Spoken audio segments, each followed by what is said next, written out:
তো hello friends, আমি Sandeep and আপনারা দেখছেন লার্নিং দুনিয়া 2.0 ইউটিউব চ্যানেল।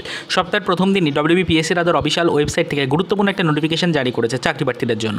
অত্যন্ত গুরুত্বপূর্ণ একটা নোটিফিকেশন। আজকের এই ভিডিওটির মাধ্যমে নোটিফিকেশনটাকে ডাউনলোড করে বিস্তারিত এক নজরে দেখে নেওয়ার চেষ্টা করব। তাই অবশ্যই কিন্তু টাইম ওয়েস্ট না করে সরাসরি আমরা চলে এসেছি WBPSCর অফিসিয়াল ওয়েবসাইটে। আপনারাও কিন্তু ফ্রেন্ডস একটু অফিসিয়াল ওয়েবসাইট থেকে ডাউনলোড করে নোটিফিকেশনটা সম্পর্কিত বিস্তারিত আপডেটগুলো দেখা পর্যন্ত একটু কিন্তু ওয়েট করে যান। অবশ্যই কিন্তু ভিডিওটাকে স্কিপ করবেন না।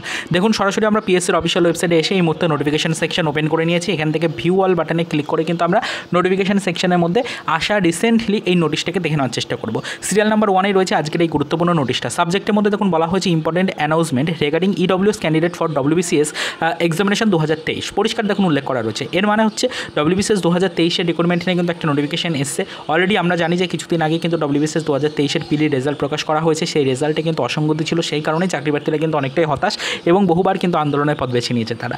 এই বিষয়গুলো নিয়ে তারা কিন্তু ফ্রেন্ডস আমরা দেখলাম যে ইতিপূর্বে কিন্তু বহুবার তারা বেশ কিছু অভিযোগ কিন্তু তুলে ধরেছে। তো তারই পরিপ্রেক্ষিতে ইতিমধ্যে কিন্তু নতুন করে আবারও আপনাদের জন্য পুনরায় কিন্তু নোটিফিকেশন জারি করলো পিএসসি এবং তার সাথে সাথে কিন্তু ইডব্লিউএস ক্যান্ডিডেটের একটি নামের তালিকা কিন্তু ঘোষণা করলো। তো চলুন আমরা নোটিশটাকে ডাউনলোড করে বিস্তারিত এক নজরে দেখে নেওয়ার চেষ্টা করি। তো দেখুন ফ্রেন্ডস, আমরা কিন্তু অলরেডি অফিসিয়াল ওয়েবসাইট থেকে নোটিফিকেশনটাকে ডাউনলোড করে নিয়েছি। দেখুন একদম প্রথমেই রয়েছে public service commission West Bengal, তার নিচে ফুল অ্যাড্রেস রয়েছে।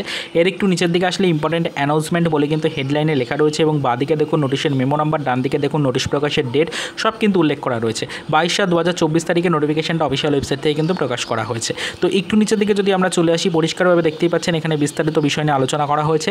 এখানে কিন্তু ফ্রেন্ডস আপনারা যে দাবিটা তুলেছিলেন যে ইডব্লিউএস এর ক্যাটাগরি অনুযায়ী কিন্তু ফ্রেন্ডস আপনাদের কোনো কাট আপ উল্লেখ করা নেই, দেখুন সেটা কিন্তু এবার এই নোটিশের মধ্যে পরিষ্কার উল্লেখ করে দিল পিএসসি। পরিষ্কার করে ইডব্লিউএস এর কাট আপ কিন্তু উল্লেখ করা রয়েছে এবং তারই পাশাপাশি এই কাট আপের ভিত্তিতে যতজন ক্যান্ডিডেট এবার নতুন করে সুযোগ পাচ্ছেন মেন এক্সামের জন্য তাদের রোল নাম্বারগুলো কিন্তু এখানে উল্লেখ করে দিল এই পিএসসি নোটিফিকেশনের মাধ্যমে।